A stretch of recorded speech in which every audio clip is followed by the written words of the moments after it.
أهلا ومرحبا بكم في قناة أبو نور وسيف المصري.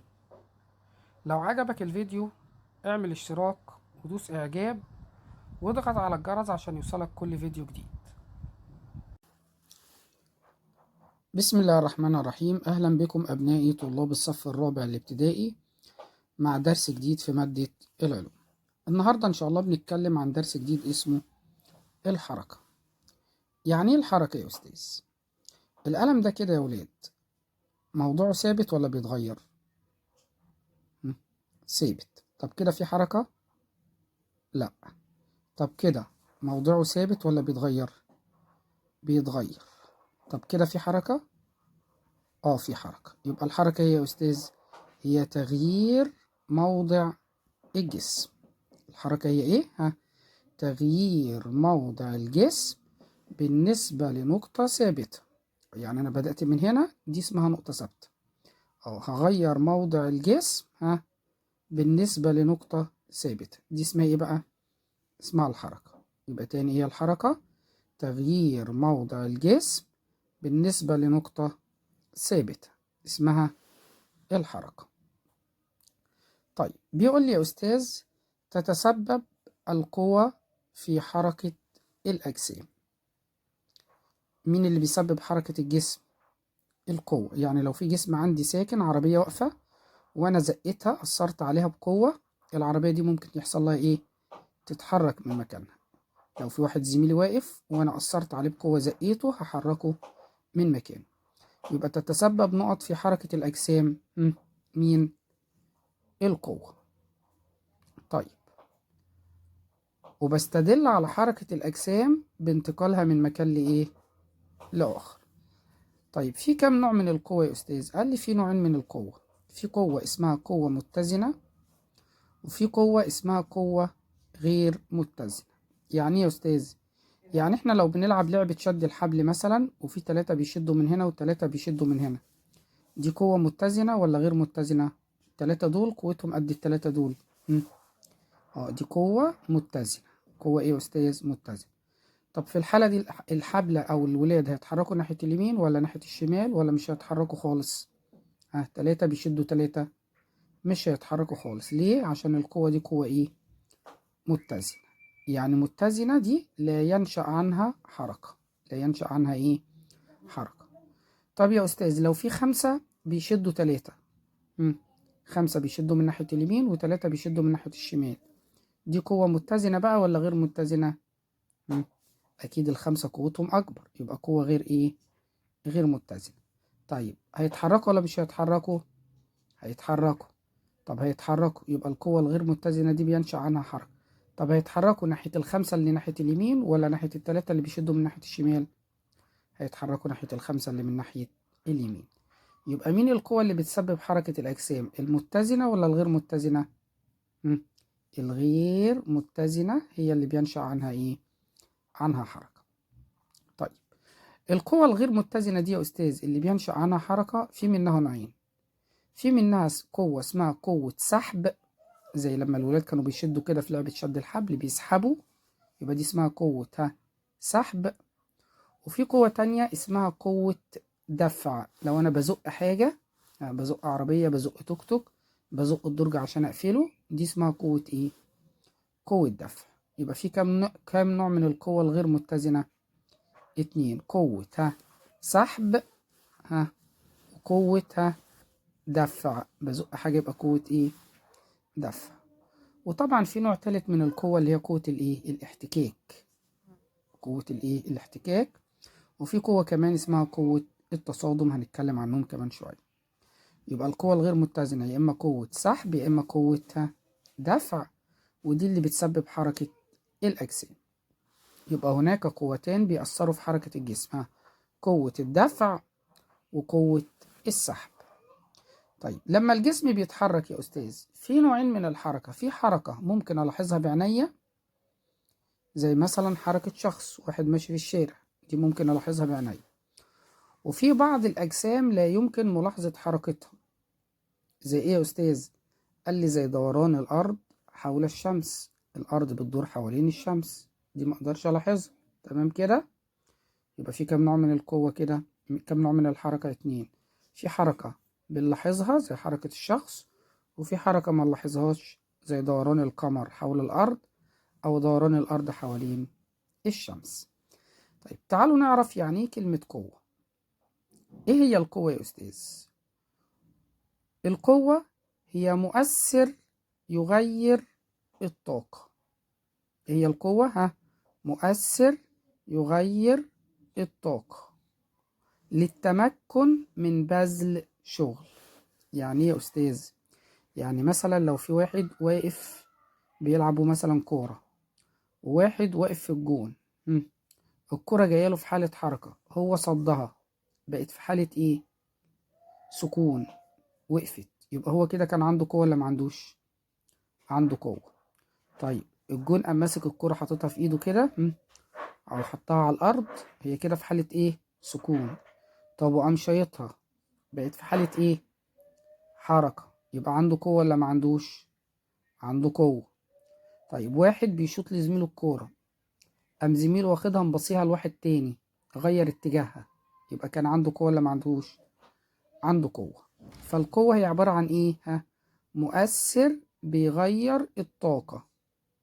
الكورة دي كان عندها طاقة، لما خبطتها بقوة انا كده غيرت مين؟ غيرت الطاقة اللي عندها. مؤثر يغير الطاقة. ليه بقى؟ للتمكن من بذل شغل. وغالبا كلمة بذل شغل دي غالبا بينشأ عنه ايه؟ عنه حركة.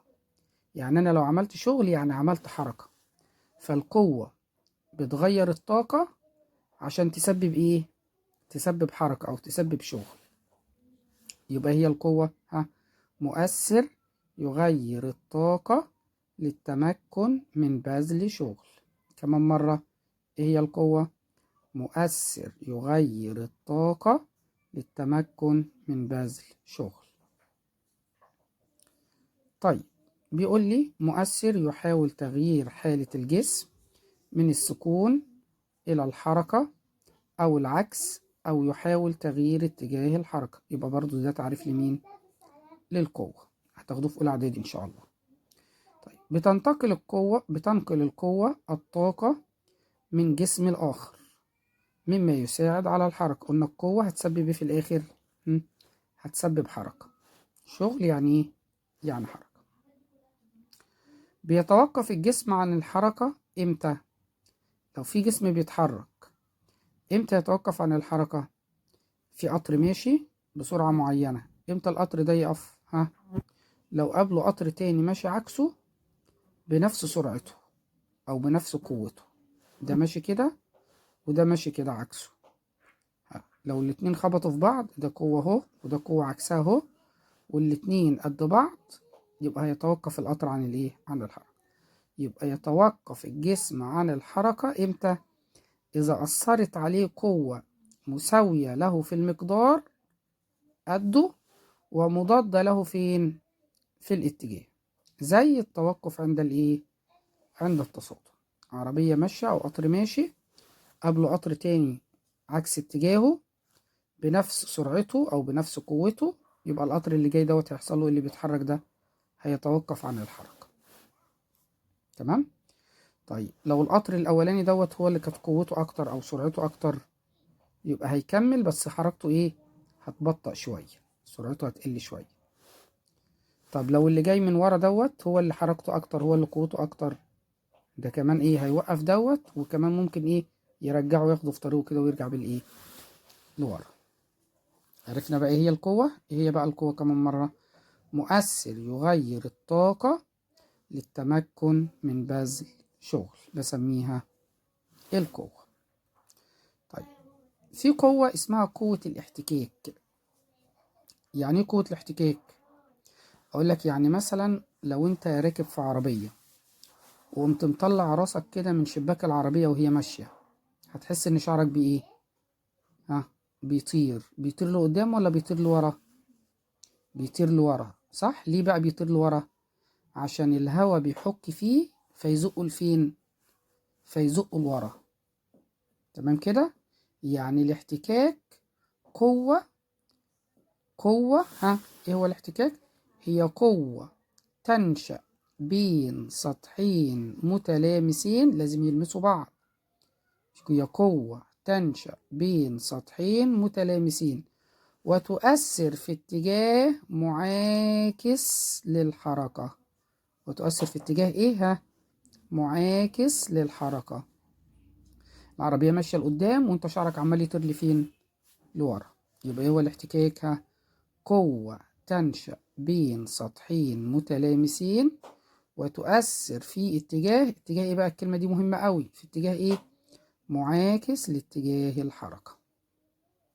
تمام كده؟ طيب، الاحتكاك قوة بتساعد على إبطاء، بتبطأ أو ممكن توقف حركة الجسم.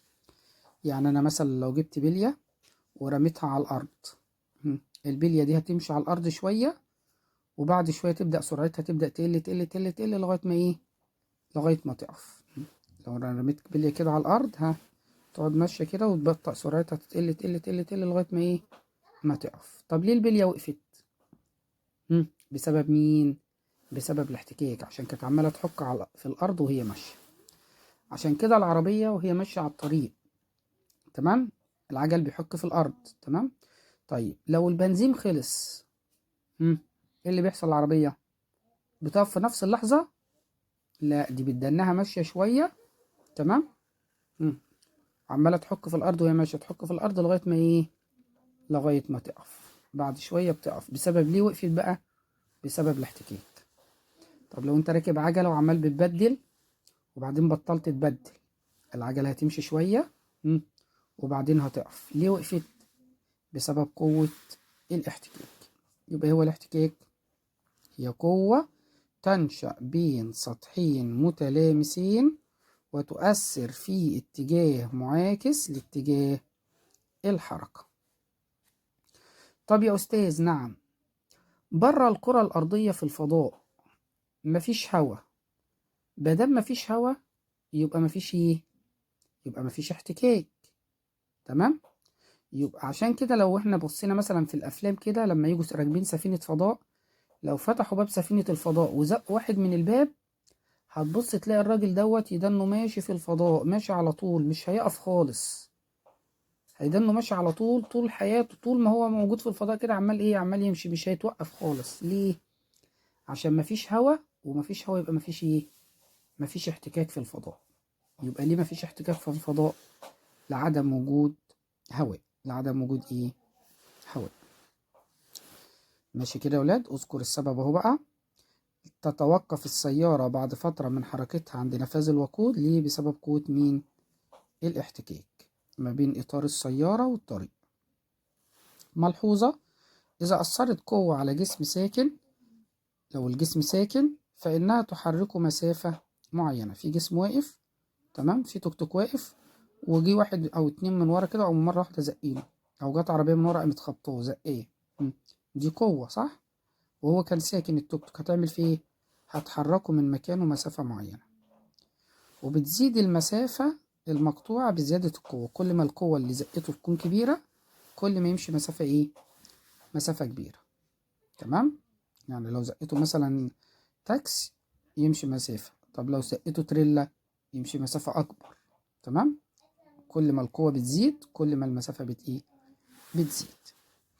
طيب، ماذا يحدث إذا أثرت قوة على جسم متحرك في نفس اتجاه حركته؟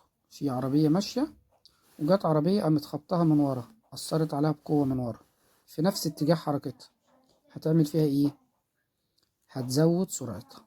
هتزود ايه؟ سرعتها. طيب لو كانت العربية ماشية بسرعة معينة وأثرت عليها قوة بقى بس من قدامك كده، عكس ايه؟ عكس حركتها. زي ما كنا بنقول من شوية، القطر اللي كان ماشي وجه قطر وقف قصاده. إذا أثرت قوة على جسم بيتحرك بس عكس اتجاه حركته، هتعمل ايه في سرعته؟ هتقلل سرعته. هتقلل ايه؟ سرعته.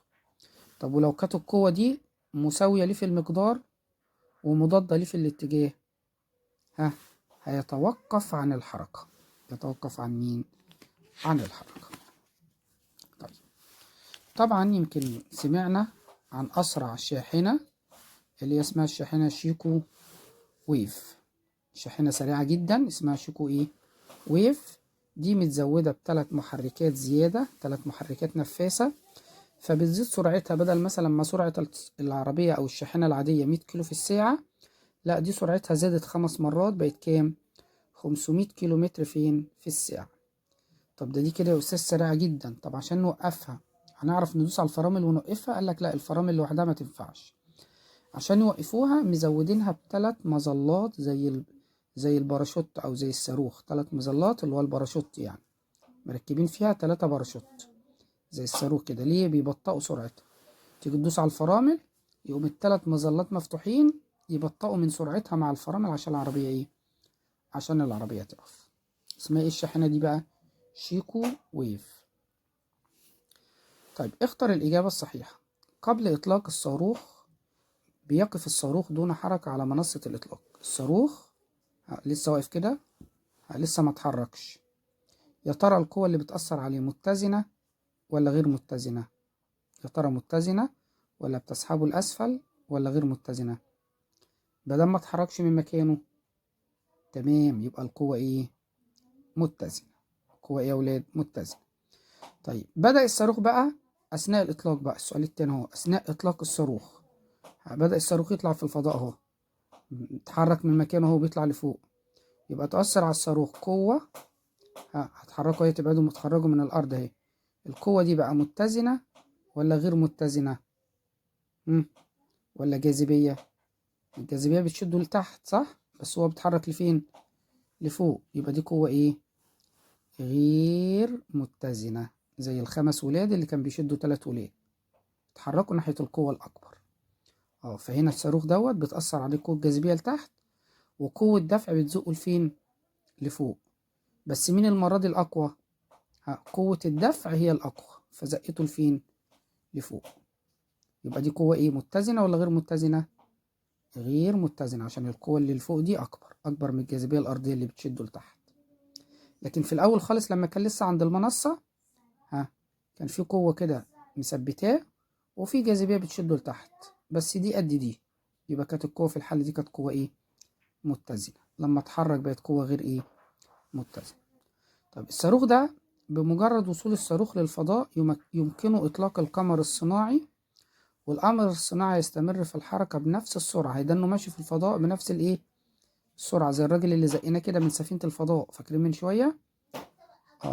سفينة الفضاء أو الصاروخ اللي أنا هسيبه في الفضاء هيدنه ماشي في الفضاء بنفس السرعة مئات السنين، هيدنه ماشي مش هيقف خالص. ليه بقى؟